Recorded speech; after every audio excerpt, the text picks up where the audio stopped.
Obi Kwankwaso join NDC. Nest Oil's bad loans halt UBA, First Bank, Access Bank dividends as banking sector stability threatened. And this editorial here, the Renaissance movement for Tinubu. Yari, this road is familiar. What stories did you be taking the nation? Okay, most of the stories are inside because of this. I have the 130 Nigerians, apply for evacuation to leave South Africa following this xenophobic attack. So our president, President Bola Ahmed Tinubu, has directed that the Nigerian mission in South Africa closely monitor happenings as the planned protests for the 4th to the 8th of May, starting today, take off. And he, of course, complained, rejected, condemned all the attacks and protests that is happening in South Africa, particularly because we have signed recently, we had this memorandum we signed with South Africa for early warnings to citizens between both countries in case of any of this. And the president reiterated that priority should be given at this time to the safety of our citizens. Consequently, arrangements are currently underway to collate details of Nigerians in South Africa for voluntary repatriation flights for those seeking assistance. Only 130 Nigerians have come out to voluntarily, be evacuated back home. But the president talks about our businesses, Nigerian businesses in South Africa that, at this time cannot continue to be exposed to such attacks. And of course, I'm just wondering, President Trump did not issue travel advisory with all that we have seen in South Africa. They did not become concern, country of concern. Particular concern. Not against Americans. UK did not issue any warning. The black lives that are being attacked in South Africa by black South Africans because they are not Christians. Or what? They say it's Christian. Different reasons. I didn't know Christians. Exactly. I didn't even think to that point. My point is that I was even thinking from the part of the race and imperialism and all this nonsense that we read about, and how, as an adult, I'm not seeing everything play out as a real life script. I'm wondering, this has been on for so long. They are their interests. Blacks are being killed. Did you see the video of the young lady?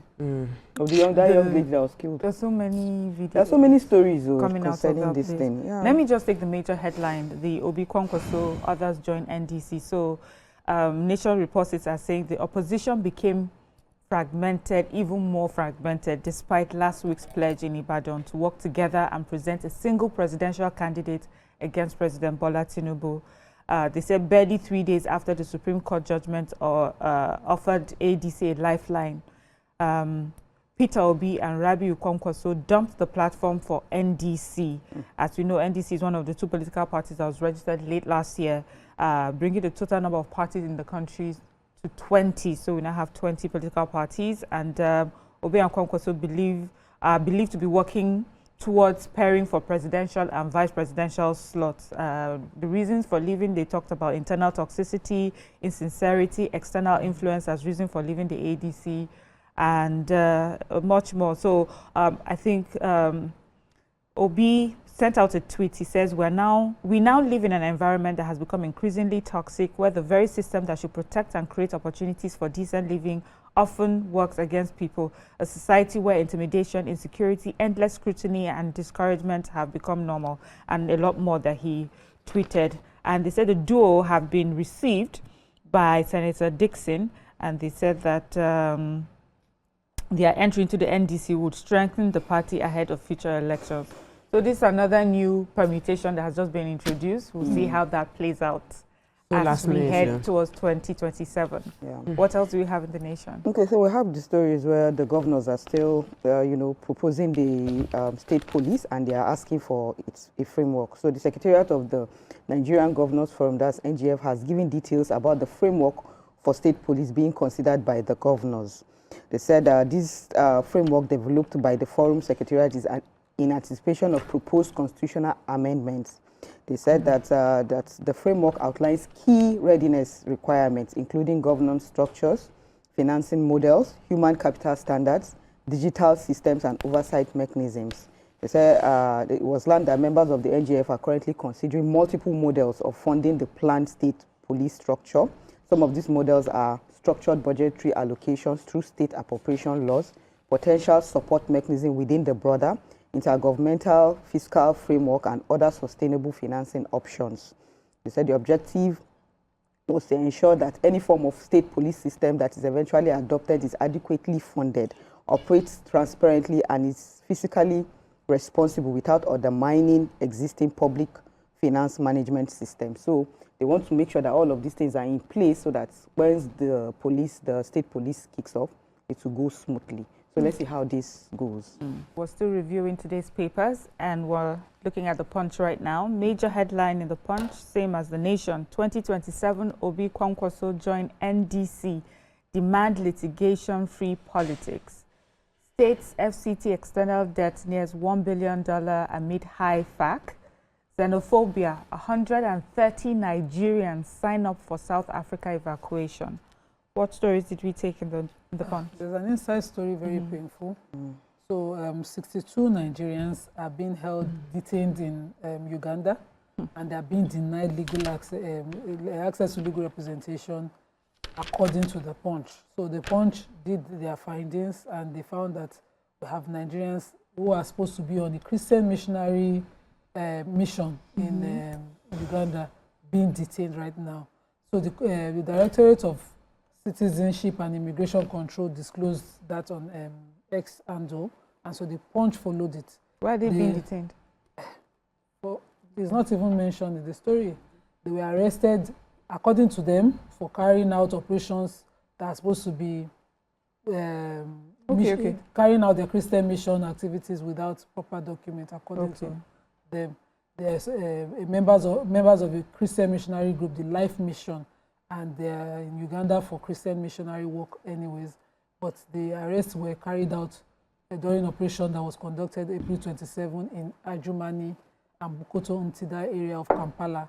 And in an exclusive interview, the director of the mission group, Michael Christis King, said the detainees were Christian missionaries engaged in long-running cross-cultural outreach focused on humanitarian service, and that they came into the country with all the right papers. They secured their invitation, their approvals, the relevant authorities were informed, including the Office of the Prime Minister and the Commissioner for Refugees and the Born Again Fellowship of Uganda.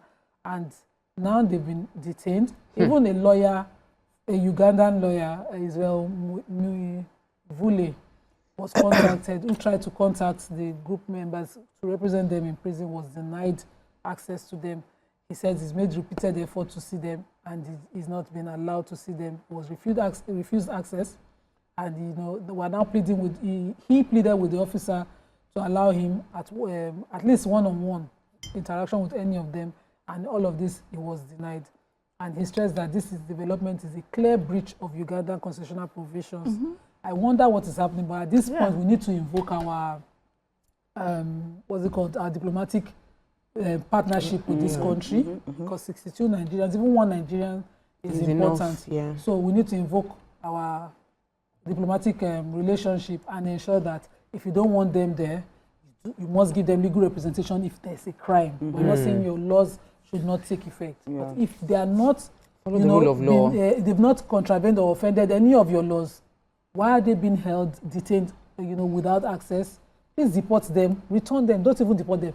Return them. It's okay to deny a person access into the country, than to detain them. Some of these treatments are, avoidable.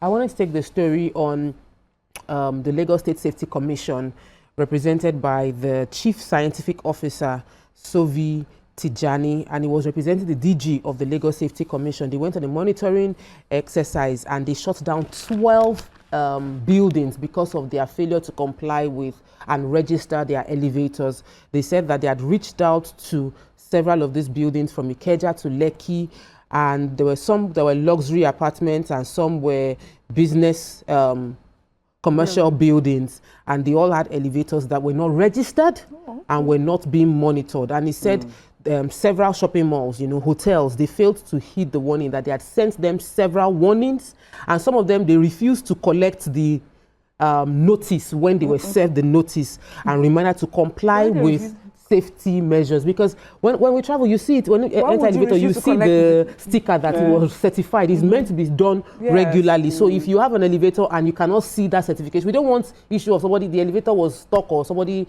died or something. That's why we have safety. Yes, why would you refuse it? So now those buildings are shut down. So hopefully now that they've shut those buildings down, the owners of the building will comply and ensure that they register their elevators and ensure it is serviced appropriately. Okay, so I have a story where they said that 1,500 people benefited from Kano free healthcare drive. They said no fewer than 1,500 women and children across Kano State have received free medical care in a large-scale outreach organized by the Women Leaders Support Advancement Group aimed at improving access to healthcare for vulnerable populations. They said the two-day intervention held at the Sharada Primary Healthcare Center. It attracted beneficiaries from all 44 local government areas of the state. They said some of these services provided are free medical consultations, medications, diagnostic tests, and referrals for serious conditions according to the national coordinator, that's Fauzia Buhari. They also said that the group also distributed food items including immune boosters, nutrient-rich supplies to support the overall well-being of participants. These are things that we should be doing from time to time to really help all the vulnerable people in our society. Yeah, this is a good one. Okay, let's move on to the Daily Sun. Major headline Daily Sun, 2 ex-presidents behind Obi Kwankwaso's exit from ADC. APC primaries, NWC extends deadline as low purchase of forms hit party. Okay, really? Cement makers' revenue threatened by rising energy bills. Experts ask federal government to fix power transport problems. We have Press Freedom Day. NGE Serap decry attacks on journalists. And Jigawa Kano Katsina top list of out-of-school children. And South Africans continue protest against foreigners today. Tinubu expresses sadness, orders close monitoring of events. And we have hope fades for petrol price crash as Hormuz deadlock persists. Marketers fear fresh hike, refiners slam federal government. Some serious stories here in the Sun. Because we don't have enough time, I want to take the education because UNICEF just released a figure from the country head of, the person in charge, the Kano field office. I didn't want to say country head because I felt it wasn't that. Aisha Abdullahi disclosed to journalists that Jigawa, Kano and Katsina are topping the list of states with out-of-school children. They said about 18.3 million children are out of school in Nigeria. And Nigeria is number 1 globally. We've been saying this thing since. It seems it's not increasing at all. They said that these 3 states contribute 30% of the total number of out-of-school children in the entire country. And she's stressing the importance of early education for children because there's no future for children if they are not. 18.3 million is the country. And these are children that without basic education, there's no plan for how they would be able to interact in the future. So she said tackling this crisis requires heavy investment and that intervention to prevent challenges in future, because this early childhood education forms the bedrock of lifelong learning. And if we want to reduce crisis, kidnapping and all the crime that we're using plenty billions of naira to deal with, let's deal with the children, put them in school, please. Okay, unfortunately, that's all we can take from the papers this morning.